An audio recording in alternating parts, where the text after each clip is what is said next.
Halo Bismania, kali ini kita akan melihat tentang kolesterol, LDL dan baik versus yang buruk. Ini akan dijelaskan dalam video oleh Dr. Buruk. Kok bisa ada LDL baik dan LDL buruk? Padahal banyak orang menganggap bahwa LDL itu buruk. Nah, dan kenapa LDL tidak ada di makanan, cuma bisa diproduksi oleh tubuh kita? Jadi, simak terus fungsi dari LDL itu apa dan apa bedanya dengan baik dan buruk. Ya, penasaran? Simak terus dalam video ini.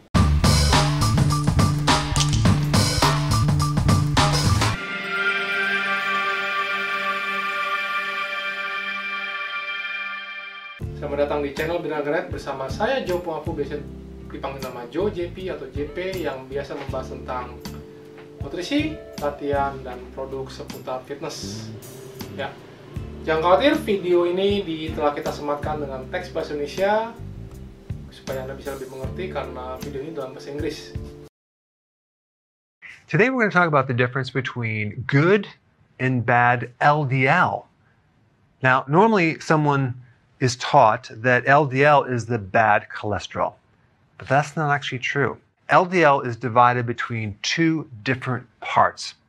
And just so you know, LDL stands for low density lipoprotein.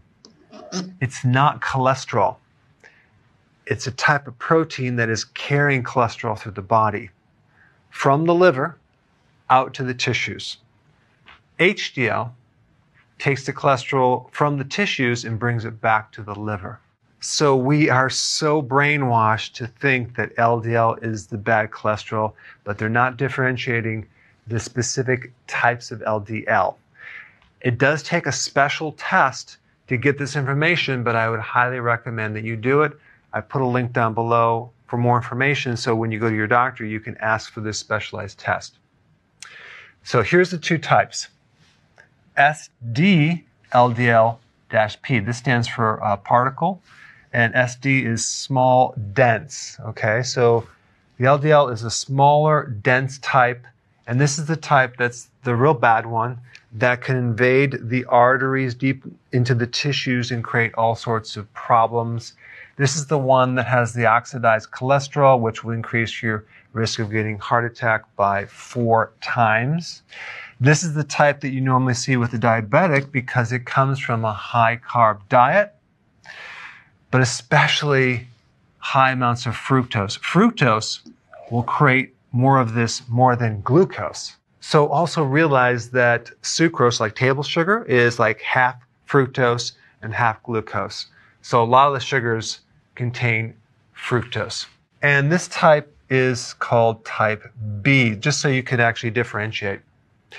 Now, when we get to LB, LDL/P, which is particle right here, LB is large buoyant, the large fluffy type of LDL, okay?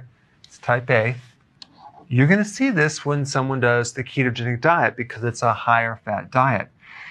When you're doing ketosis, when you're doing intermittent fasting, you're releasing a lot of fat and cholesterol from the fat cells. So you need these LDL carriers to transport cholesterol in different places. But this type of LDL is benign. It's not the type that clogs up your arteries or creates damage. Okay? This is the bad one. This is the good one. I suggest to do your own testing on this, and you will see that if your LDL is high, it's going to be over here if you're doing the healthy version of keto and intermittent fasting. If you're doing carbs, you're going to probably see more of this right here. The other thing to look at is the triglycerides. You want them low, and you're normally going to see them low if you're doing keto and IF, which is a good indicator because you're using triglycerides now for your energy source. Also, you want your HDL higher, and you normally see this when you're doing keto and IF. Setujukah Anda bahwa hidup ini adalah pilihan? Kita bebas memilih gaya hidup seperti apa, dan kita bebas memilih makanan yang kita konsumsi, tetapi kita tidak bebas dari konsekuensinya. Salah satunya adalah makanan-makanan yang bisa menyebabkan LDL kita menjadi buruk. Ya, mau enak di depan atau enak di belakang. Memang kesehatan bukan hal yang utama, tapi hal yang utama tidak bisa diraih tanpa kesehatan. Dan kita tidak mungkin membayar orang melakukan push up, pull up, squat, tapi kita yang mendapatkan ototnya. Jadi kita yang harus melakukan kepada diri kita sendiri. Saya Joe Puavu bersama BINARAGA.NET. Kami mengajak Anda membangun generasi baru yang lebih cerdas, fit, dan tangguh. Di BINARAGA.NET, kami selalu percaya bahwa setiap orang pasti bisa memiliki tubuh yang ideal dan sehat. Dengan subscribe, like, dan share video ini, Anda turut membantu membangun Indonesia sehat dan kuat. Salam jelas fitness, saya JP.